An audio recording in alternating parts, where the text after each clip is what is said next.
Hey friends, happy Monday. Welcome back to another week of What's for Dinner. If you're new here, hello and welcome. I am Taylor. I'm a stay-at-home wife and mom, and I share What's for Dinner videos like this just about every single Monday, and I have done that since 2018, 2019. I can't remember. I always lose track of the years. I think it's 2019. It's been 6 years. So if you ever need meal inspiration or meal ideas, you can definitely check out my What's for Dinner playlist. It's always linked down below. Today I have a week of meals from like 2 weeks ago before we left for our vacation in Georgia. I had to kind of look at these and even remember what we had this week. But these are all of those meals. There's actually 8 meals. Usually there's only 7, but there's a bonus one because then the next day we went to Georgia. So I just went ahead and threw that other one in here. And then next week's we will be back to our regular schedule of every week. The meals that we had when we were in Georgia will kind of be included in vlog footage, which will be coming soon. I've got to get to editing that, but it just feels really good to be at home and cooking meals for my family again.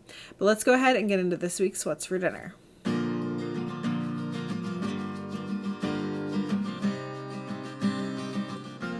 So leading up to our vacation, I was trying to just use up a lot of what we had on hand. So I made a quick and easy fried rice. I had a bottle of teriyaki sauce that I marinated this chicken in, and then I cooked it on my Cuisinart griddler and just served that with some regular old fried rice that I've shared here many times on my channel. I will leave a video down below linked where you can watch me make that step by step. For Saturday night, I had on the meal plan sheet pan pork chops, potatoes, and green beans, but instead I ended up pan frying the pork chops and then doing the potatoes and green beans on the sheet pan. I like to cook them a really long time, like almost an hour for the potatoes and green beans, so that the green beans get tender to our liking. And I season those with some garlic powder, salt, pepper, onion powder, a little bit of paprika, a little bit of steak seasoning, and then at the end I like to broil them with a little bit of Parmesan cheese on top. And then I used the same seasonings on the pork chops, and we also had some applesauce on the side as well, and this is delicious. We have come to love fresh green beans if I cook them long enough for my family. The only one who doesn't like them still is Elijah. I'm trying to get him on board by using different seasonings and things on them, but he just still prefers canned green beans. Next up, we had Meatball Subs. This is always a quick and easy family favorite. I just use frozen meatballs because it's really simple. And lately, I've just been cooking the meatballs in the air fryer and then tossing them in marinara sauce and then putting them on some buns with some cheese. We did provolone cheese, and then I toasted them in the air fryer. On the side, we had a salad for those of us that like salad, and of course just fresh veggies for Lily. In the past, I've made the meatballs in the crock pot, but I feel like the texture of frozen meatballs is just better if you air fry them first, and then I don't have to think about it earlier in the day. I can just do that really quickly at the end of the night for a quick and easy dinner. The next 2 nights were Cowboy Caviar nights. I love making Cowboy Caviar because it makes a big bowl and we have enough for leftovers and for a night of leftovers, not just leftovers for lunch. So the first night I did steak. I marinated it and then I cooked it in my cast iron pan. I have shown how I do that. Then I also made cilantro lime rice, of course. And then everybody got to make their bowls however they liked, with extra lime for squeezing on top and avocado for those of us that like avocado. And then the next night we did basically the same thing. I had leftovers of everything except for the steak, and we tried the chicken skewers, this time in the Hatch chili flavor. I thought that they were going to be spicy. They surprisingly were not spicy at all. We do still prefer the chili lime, but everybody liked these as well. Next up, we had a meal. It's a 1-pan chicken broccoli rice meal, and I have made this before. It does take a little bit more effort. You've got to chop a bunch of things for this meal, but it helped me use up some carrots and onion that I had that I wanted to use up before we went out of town. I originally found this recipe on TikTok from Sarah Williams, or Nutritional Sarah. I will have that link down below. She does a lot of healthier recipes and 1-pan recipes, which I really enjoy. So I'm starting off with my chicken breast that I've cut up into bite-sized pieces, and I have seasoned it all over with some salt, pepper, garlic powder, onion powder, and paprika. And I'm cooking that up in some oil until it is done. It doesn't have to be quite fully cooked because we are going to be throwing this in the oven. But once it's done and brown to your liking, you can remove it from the pan. And then we're going to add some veggies to the pan. I added a little bit more oil and then some diced onion, diced carrots, and finely chopped broccoli, and just cook that down for a couple minutes. When it was closer to done, and then I added in some of the like minced tube garlic and continued cooking it until those veggies were softened.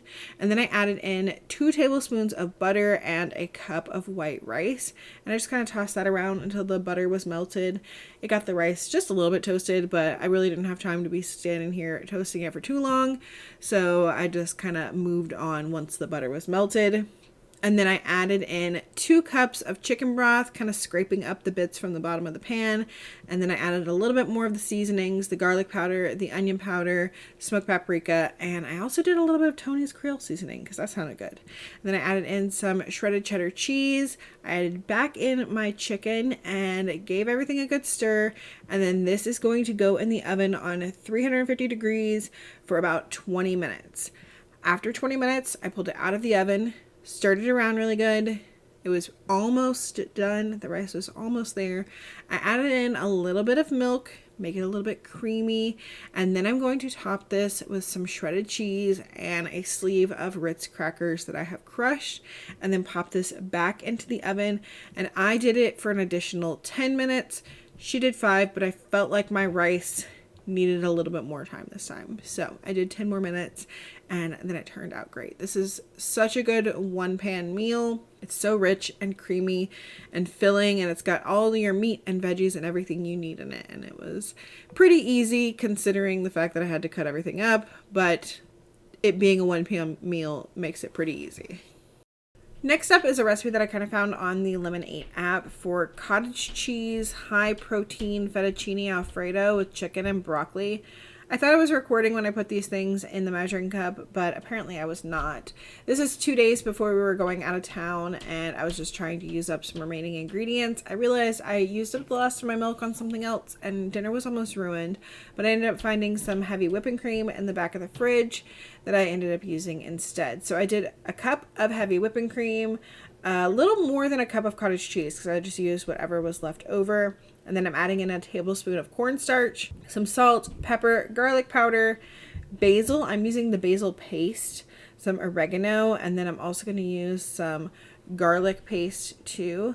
And I'm getting all of that in this measuring cup, and then I'm going to blend it up with my immersion blender and just get it as smooth as I can. And that's going to be our Alfredo sauce. So it's like really high protein with the cottage cheese in there. So it felt like it was really thick after I blended it up, but I blended it up and then added it to a pan, and I was like, "Ugh, this looks really thick. I might have to add some pasta water to it or something." But as it heated up, it kind of like spread out and like thinned out a little bit, and it ended up being like a really nice sauce. I was really surprised. So I heated that up on the stove, just stirring it really often over like a medium-low heat so it could get warmed through. And then once it was warmed through, I added in some Parmesan cheese. I'm just using the green shaky Parmesan cheese because I didn't have any other Parmesan cheese left over. And then I cooked up a whole box of fettuccine noodles on the side, and I ended up using a rotisserie chicken in this just to make it really easy. I did not feel like cooking, and I was like, let me just pop in the store, get a rotisserie chicken, and that would make it really easy. Didn't have to thaw the chicken, didn't have to cook the chicken, and I ended up using the chicken for our last 2 nights in Wisconsin before heading to Georgia. And then I also added in a bag of steamed cooked broccoli and just let that all get warmed through, and added in my pasta. I had saved some pasta water to the side just in case I needed it, but I did not end up needing it. And it was just really, really good. It was surprisingly good. I thought dinner was a disaster when I realized I didn't have any milk, and I was like, what am I gonna do? But it ended up all working out, and this is really good, and I think I will definitely make it again. Finally, the last meal of the week were some salads. So we had lettuce and like vegetables in the fridge that we wanted to use up. So I got that rotisserie chicken and we used that for our salads. And then I used up all the eggs and made hard-boiled eggs for our salads. And then the remaining hard-boiled eggs we took on the road trip as like a nice quick little snack in the car. And yeah, that was our last night. Everybody got to make their salads however they wanted. And that is going to be it for this week's video, and it's time for our member shout outs. So if you don't know, you can become a channel member down below. You can click the join button. If you don't see it, check on Google Chrome or like any kind of browser, not through the YouTube app. The YouTube app does not allow you to join on Apple devices. You have to do it through your browser. But I just wanted to say thank you so much to those of you that have become channel members. It really means a lot to me. Thank you for spending your money on me and helping support me and my channel in an additional way. That is going to be it for this week's video. I hope that you guys enjoyed it. If you did, let me know what was your favorite meal that you saw in this week's video and what you plan on trying in the comments down below. And also leave a smiley face emoji down there as well to let me know that you made it here to the end. Hope you'll have a great week, and I will see y'all on Wednesday with the grocery haul. Bye.